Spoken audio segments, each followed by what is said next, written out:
সম্প্রতি সন্তানদের কথা চিন্তা করে অভিনয় ছাড়ার সিদ্ধান্ত নিয়েছেন ঢাকাই সিনেমা চিত্রনায়িকা আফিয়া নুসরাত বর্ষা। এটা আসলে দেখতে ভালো লাগবে না যে আমার মা মিডিয়াতে কাজ করছে বা এটা সেটা। বর্ষার এমন বক্তব্য প্রকাশ্যে আসার পর থেকে সবুজ অঙ্গনে শুরু হয়েছে নানা আলোচনা সমালোচনা। বিশেষ করে ঢাকাই সিনেমার অভিনেত্রীরা বর্ষার এমন মন্তব্য ভালোভাবে নিচ্ছেন না।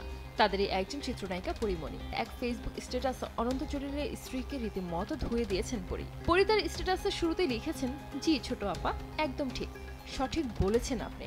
কিন্তু আপা, আপনার বাচ্চা বড় হওয়ার সাথে পর্দাতে হিরোইন লাগার কোনো ব্যাপার নেই, কারণ আপনি এটা করে অপচেষ্টা যে করে গেছেন সেটা আজীবনেই রয়ে যাবে। যে ৩-৪টা আছে এই ৩-৪টার পরেই আর করতে চাই না। সেই প্রসঙ্গ টেনে পরীমণি লেখেন, আপনি এতই বাস্তববাদী যে আপনার হাতে আটকানো সিনেমাগুলো শেষ হলেই ইন্ডাস্ট্রি ছাড়তে চাইছেন। যদি সত্যি এমন সিদ্ধান্ত নিয়ে থাকেন তাহলে এখনই ছেড়ে দিন, নয়তো আজীবন বহন করুন। এত যুগ পরে এসে আপনার বাচ্চাদের দোহাই দিচ্ছেন, এটা খুবই খামখেয়ালিপনা।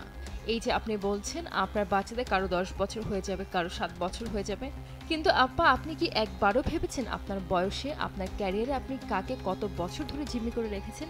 সেটা একবার ভাবেন তো আপা। কত বছর ধরে এই ইন্ডাস্ট্রি ডুবাচ্ছেন সেটা একবার ভাবেন।